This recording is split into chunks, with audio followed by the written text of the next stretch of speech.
Well, hey, everybody. Welcome back to another episode on the Disciple Makers podcast. And today, my co-host Jason is not available to go through this interview, so I'm going to solo it. I know that you're disappointed, those that are listening, because our dear mega church pastor friend is not able to join us in this interview. But what I do have is a new friend, and I think we're becoming pretty fast friends, which is awesome. Looking forward to seeing what the Lord has with this. But Robby Angle with TrueFace is on with us. And Robbie, man, it has been so cool last week and today just to get to know you, to know your heart, know your vision, and really to hear about the ministry of TrueFace and what that really looks like.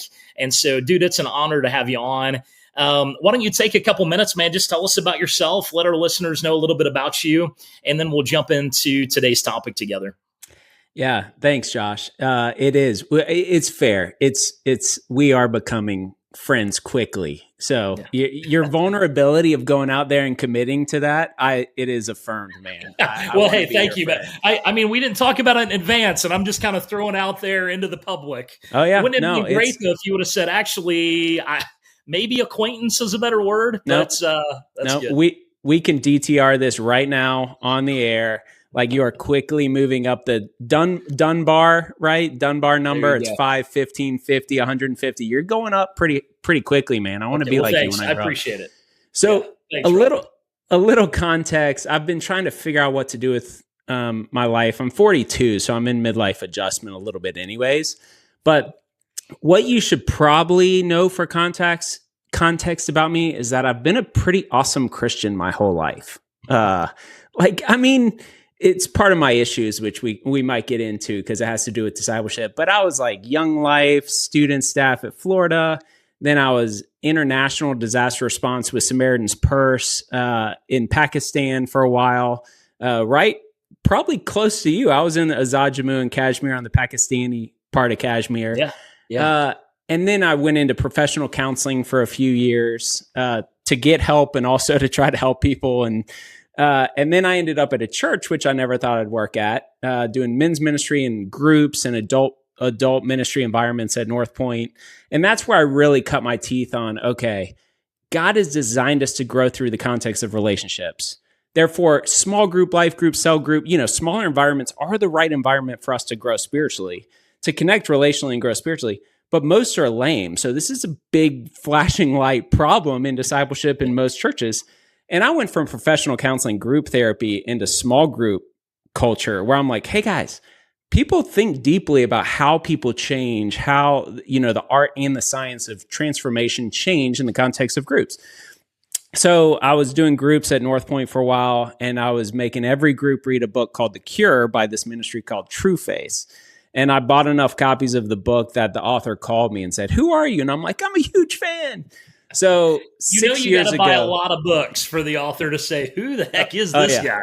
Oh yeah, I was buying boxes, and so 6 years ago, I transitioned to TrueFace, and we help churches have thriving cultures of discipleship, and we've been partnering with Right Now Media to serve churches to get to the source of a culture that's conducive for growth as a norm, not an exception.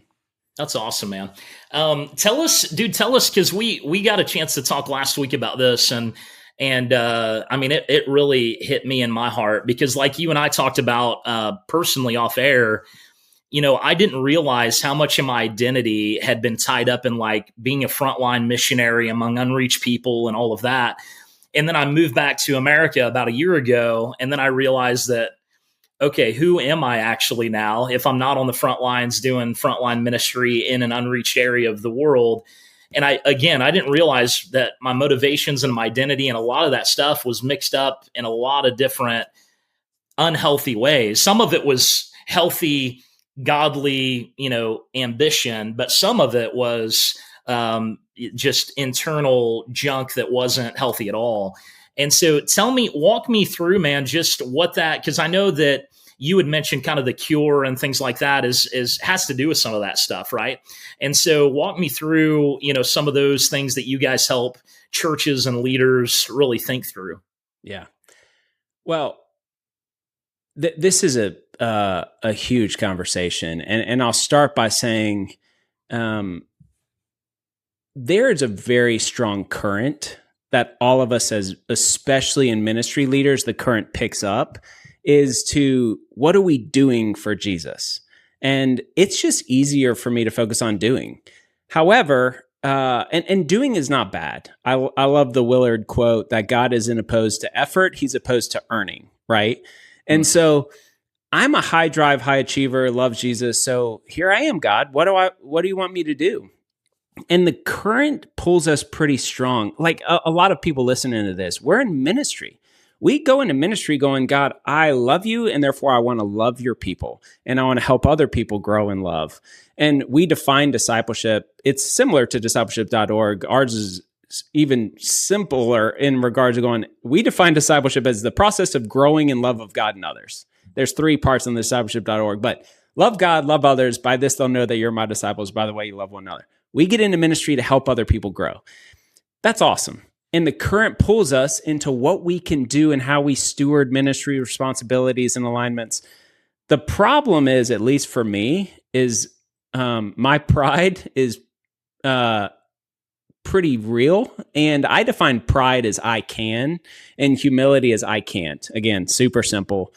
If pride is the chief sin, my pride hijacks my motives every 24 hours. And it's like, okay, God, what can I do to steward, to do all this stuff for you? And that's for my own personal fulfillment and joy, right? I mean, it starts to become really more about us sometimes than it is about what we're actually trying to accomplish. It's so subtle. And I just like what starts out, and by the way, this is for the past couple thousand years. We're not the first. It's like, you foolish Galatians, who bewitched you? You start out in faith and you went back to works. What is works? It's earning and earning his love, earning my identity instead of receiving my identity. And this is I hit the wall in the depths of my pride, hijacking my motive of earning God's love in Pakistan. And when you were super Christian. That's right. Yeah. Right. And so that underpins a lot of what we teach, and how we view discipleship is where we're usually stuck as ministry leaders. And how we view discipleship is made up of our beliefs, which is, if you pull the 5 layers of the onion down, it all comes down to view of God, view of self. Our beliefs inform or lead to our philosophy of how people grow, how we grow, which is our change theory. What is formation, discipleship, spiritual growth, all synonymous words? What's our philosophy of change? That, our beliefs and our philosophy, is how we view discipleship. That informs what we do, which is our environments, resources, open, close, men's, women's, this church, that church, our ministry environments, which result in outcomes. So as ministry leaders, we go, I want better outcomes. I want people to grow in love of God and others. So what do I need to fix in my environment? What's the new resource? What's that? And I just want to share with everybody the disappointing, frustrating truth that is what the conferences, the books, the blog, the podcast will say. Hey, get this, plug and play this awesome tip or trick into your environment. That's an environment that results in outcomes. That's both connected to what you do. But that's 20% of the equation. The 80% is how you view discipleship. And that's in beliefs and philosophies, which informs the culture of what you do. And that's difficult work because about 100% of us listening to this podcast, we're good on beliefs and philosophies. We're ministry leaders. We don't need to shift our philosophy. We just need a better tip or trick from Josh on what to do in discipleship. I will call that not true, partly because I know I need to reshift my philosophy and my beliefs and be reminded of those every 24 hours, because I revert back into forgetting that God's done it all. The fruit of the Spirit, not of Robbie, is outcomes.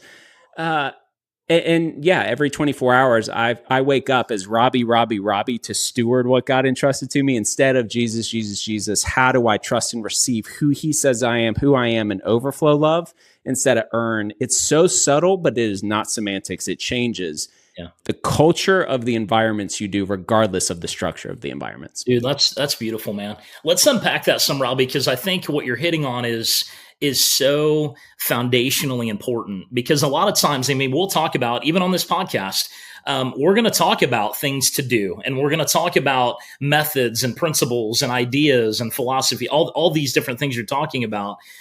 But sometimes when we dig into creating a disciple-making culture, sometimes we skip past the philosophy and belief side and go straight to environments, because environment does help create culture. Yep. So how do we create the right environments where disciple making can take place? But we skip right past, like, here are the beliefs, here are the philosophies, here's where we got to get our core, identity and philosophy straight, right? And you're right, dude. I have found over and over again throughout my life, man, Satan loves to create a situation where we forget who we are, yeah, and why we exist, and what our core identity and philosophy and beliefs are. And he gets us to doubt those things regularly, where even we could be doing the right things for all the wrong reasons and all the wrong motives, yeah, and with a improper belief system behind it, and that's not right, get the outcomes that we hope for, because we're doing it all in the wrong way or direction, right? Yeah. With the wrong heart and motives. And so how do you help, Robbie? Like, let's say, think about the listeners out there right now, how, or even think about me, like, how, if you were going to sit down with a leader, how would you help them start getting their philosophy and beliefs in the right place they need to be, so that they create proper environments and outcomes that will actually lead to the impact that they desire to see? Josh, I'll use you because you're a ministry leader in this. Like, and you and I get to remind each other as brothers, who is God and who are we on a daily basis? That's the core of our beliefs, which inform our philosophy of how we go about this relationship with God and each other. That shapes the environments that you and I are going to facilitate through True Face, E3, all Discipleship.org, all the different ministries we're a part of. So I'll start with beliefs, okay, and then show how that informs philosophy and then results in different environments. Beliefs, that's the core of any leader. That's the core of you and I. And the center of that onion is how we see God and how we see ourselves. If we see God as, and I think identity is the quickest hinge point of, like, I would ask you in relationship, like, when you think about the Trinity looking at you right now, what are their facial expressions look like? Tell me how they're describing you. Is it disappointed? Or is it delighted? That'll give a pretty good indicator of where I'm at. And I know these truths, but what's real is very different on a daily basis if I slow down and I'm present. Yeah. If I see myself, by the way, as a sinner striving to be a saint, I will see him as low-grade disappointed, right? So identity lens, as a sinner striving to be a saint, I will see him as a low-grade disappointed waiting for me to what? Know more and do better equals growth. So our belief, if I see myself as a sinner, I see him as a disappointed dad. That's a belief. That informs a philosophy of how I grow. Because if I'm a sinner striving to be a saint and he's a low-grade disappointed dad, then how I grow is to know more and do better. Read the Bible, show up to church more, have more quiet time, sin less, give more, do more, and that equals growth. Well, as a high drive, high achiever, I was a missionary in northern Pakistan because that's what I picked up at church. I picked up, you're a sinner. Yeah. He's low grade disappointed. Obey him. Go no more and do. So what do, church? I went to church and the church said no more and do better is what I picked up on. So I went to Pakistan as a missionary and I was like, I'm killing it on the no more and do better. But internally, it was a mess. I felt more disconnected from God. It felt like fear and control, not peace and freedom. And so if the internal, and this is all rooted in my pride of what I can do to earn his love and make better what I broke. That's not the gospel, but that is what I picked up on directly and indirectly from most churches. And it was on a roof in Pakistan in my brokenness that God loves me so much to know what I needed to get broken. And the disconnect in my heart. And I was like, what's happening, God? And I felt him smiling, going, Robbie, stop. I love you. I love your effort, but I don't need you to do anything. Like, I would rather you go back to the States and be a janitor in a high school and receive my love for you for 10 minutes a day rather than do 15 hours of awesome Christian work for me. And bro, everything in me was like, no, God, please, please, I'll do anything but nothing for you, which started revealing to me my philosophy and my beliefs being off, rooted in my pride of what I can do to make right what I broke. You and I know the gospel is Jesus is like, hey guys, you can't know enough and do enough. That's all the fancy words, atonement, justification, sanctification. I did it all. I made right. I gave you a new heart. Therefore, if I trust my identity that I'm a saint who still sins, not a sinner striving to be a saint, then I see myself the way Jesus describes me as an adopted, beloved, made righteous, new heart son. And I see him as a delighted in father the way Jesus describes him in the parable of the prodigal son. Now, if I see God, beliefs, as a delighted father, myself as a saint, how does that change my philosophy of how I grow? Well, my new equation for change theory or growth is trusting and receiving equals growth, not knowing and doing. If it's trusting and receiving, which sounds a lot like John 15 when Jesus says, abide, you can do nothing apart from me, that is a very different direct and indirect culture that looks a lot like peace and freedom, rooted in humility of what I can't do because he did it. Imagine how that changes the environment, the small group. Think about a small group leader living out of the lens of a sinner. I have pressure, I have shame, I'm preaching at myself to know more, do better. I'm going to treat my small group that way. Compare that to a small group leader who's living out of the peace and freedom of their security and their identity. They're asking questions, walking with, in patience. Yeah. Which one looks like the model of Jesus? Yeah. And which small group would you rather be in? So think about that. Like, that changes everything. And you can have small group leader A and small group leader B leading the same environment structure, open, closed men. One is effective, one is not. And you can't train that in a 2-hour training. That's a deeper development. And that's why we think if you do one thing, listen to this, like, process this internally, because we're going to transfer. We treat others the way we treat ourselves, and then develop a leader pipeline. And that is the thing that changes the environments to help you have a thriving culture of discipleship.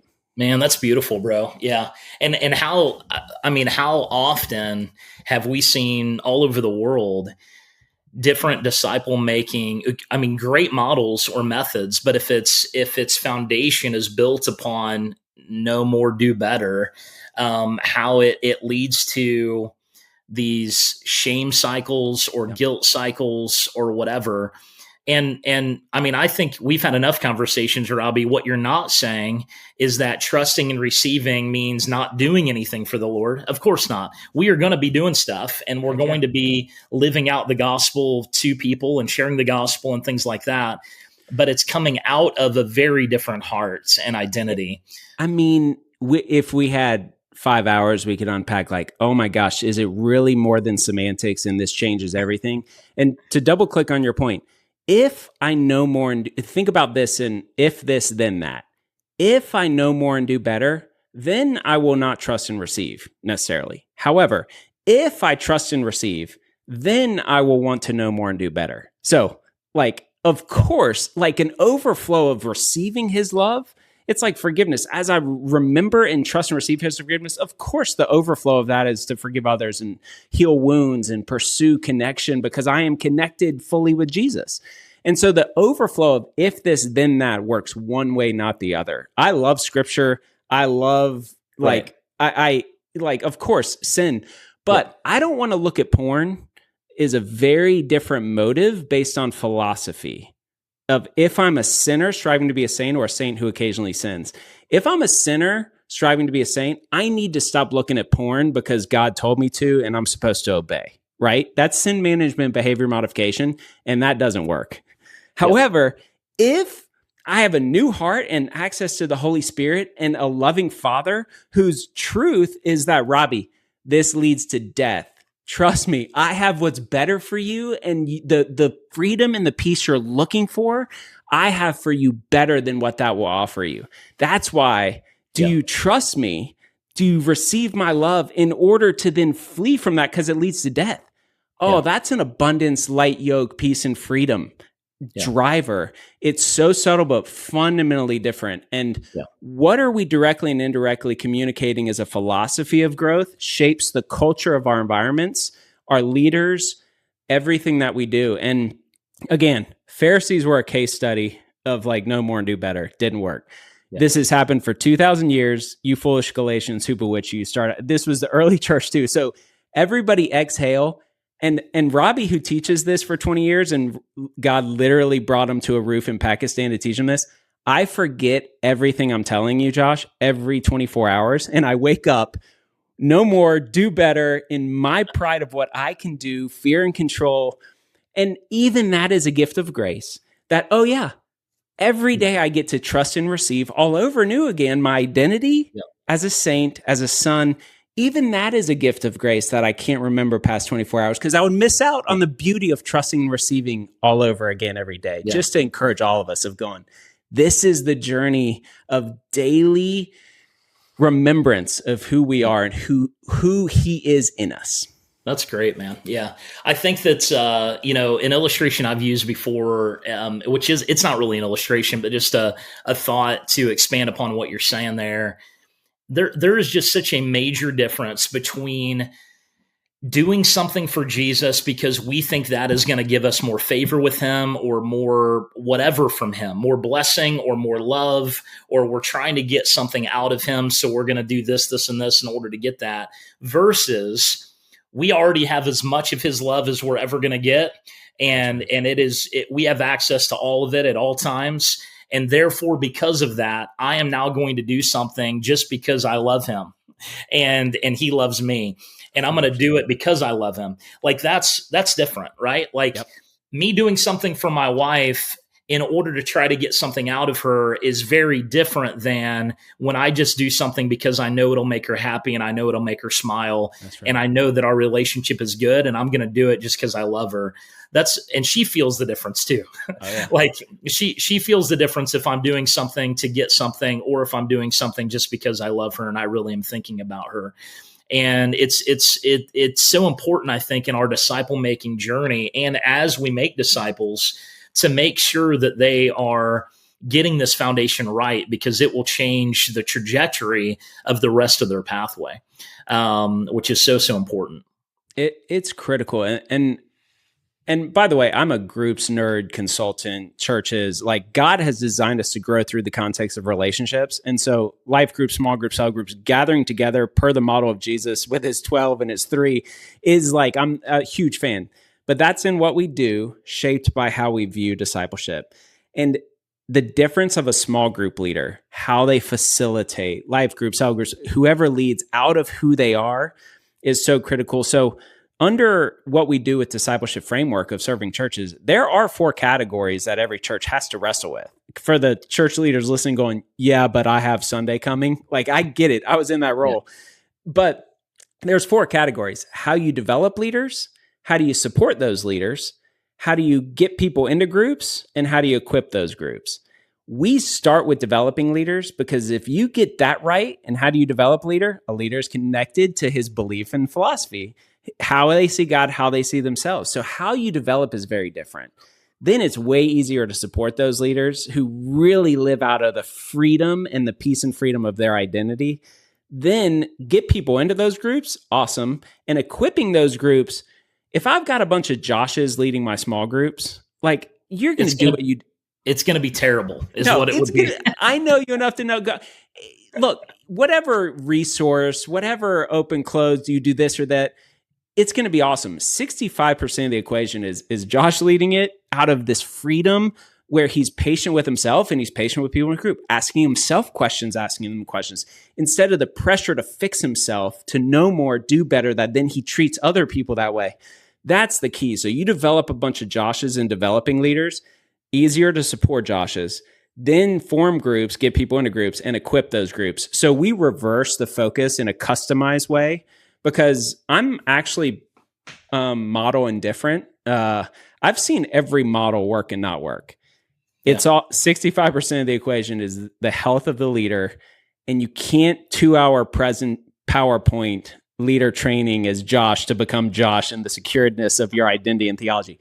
That's a process of discipleship. So you build a leader development discipleship focus, then you support, then you form, then you equip, not start with equip. What's your new resource strategy? So just to encourage all the leaders, start with developing leaders is the key. And this takes 3 years. So there is no quick fix in a culture of relational discipleship. If you're committed to this, it's a 3-year cultural shift to start. Which sounds a lot like Jesus, you know? And he didn't even bat 1,000, right? Yeah, Let's give ourselves some grace. 100%. Yeah, he didn't bat 1,000, and but he did do exactly what you're saying. He poured his life into a few people and allowed them to go on a journey of really taking on the identity he was giving them and to become the leaders that he called them to. And man, they were able to create more leaders just like that. And they shook literally entire nations with the gospel out of that.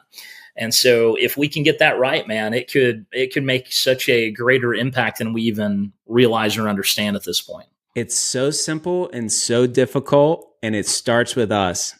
Jesus, in his security and beliefs of security of his identity as a son, then was able to walk with others, ask questions, process with them, trust and receive, and overflow that to others in a philosophy of trusting and receiving. Then that changed the environments, which resulted in outcomes that changed the world. Well, and that makes so much sense, Robbie, because there is such a, like, I mean, let's use what almost any leader out there does on a weekly basis. Let's talk about preaching for a second with this. If I'm preaching to a group of people because I need their approval and applause, and I need a pat on the back for my personal fulfillment, and it's a part of my identity to be good or to be powerful or whatever, add whatever adjective you want as a preacher that you want that to be, then the way that I'm going to preach and what I'm going to say to that group of people is radically different than if I were to go there fully not needing anything from them, and I just want to help them take the next step in their spiritual walk, or I want them to get closer to Jesus. The way that I talk and communicate can be radically different if I have nothing to gain from them or receive from them, versus all of my self-value and worth depends on how they react after my sermon. You know what I mean? So put that in the small group world, same thing. Yeah. If you're a small group leader and you show up and you're there because you want people to be impressed by you or to love you or to think you're awesome or to go tell people how good of a leader you are, and that's really behind it all, one of the main motivations why you're there, then you're going to bring a very different thing to the table than if you're just there to help them and serve them and love them and help them to take the next step. Which is why it's so inspiring to see the way that Jesus lived. He never needed any of that from anybody. He was getting it from the Father every day. He didn't need it from his followers or his disciples. He was fully confident and fully loved and accepted in his own skin, and felt like he could really bring his full self to the table at all times.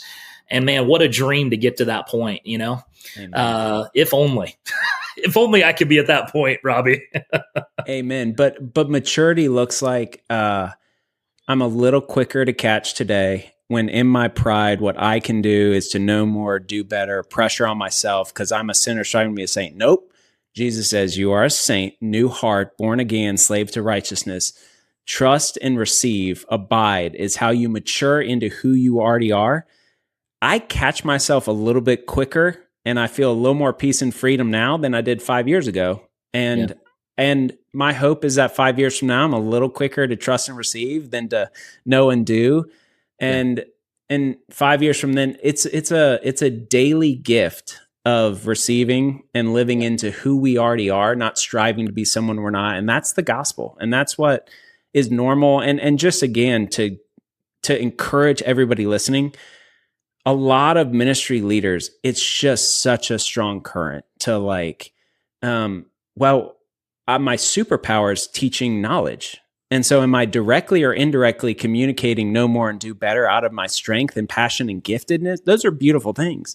It's so subtle and so difficult, and our motives are hijacked every day. And so at least it is for me. And so just to give you grace, like, yes, we have all directly and indirectly communicated or know more and do better is how you grow, even though that is often in the way of what we teach, what Jesus says, hey, you can't know more and do better. That's the whole essence of the gospel of grace, of trust and receive, John 15, abide. Let's start with us.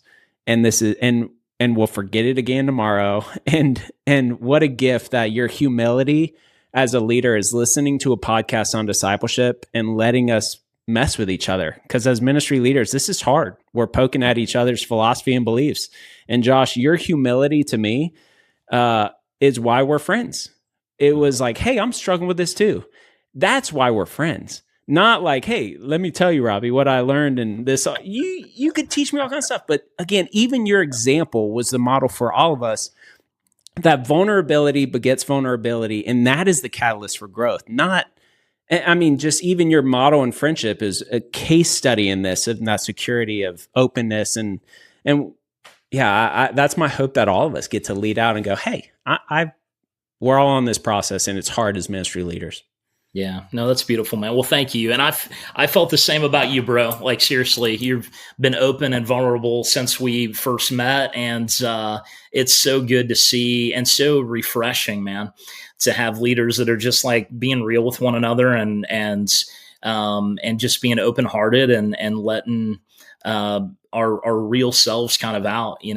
It's super important. And I think it's important for us to, like you just said, if we're really going to create these disciple-making cultures and get the philosophy and beliefs and the environments and what we're doing right, man, leading from the front and just showing people that it's okay to be vulnerable, it's okay to be open, like this is what it looks like, I think so important, man. So thank you for setting the path forward for us on that, dude.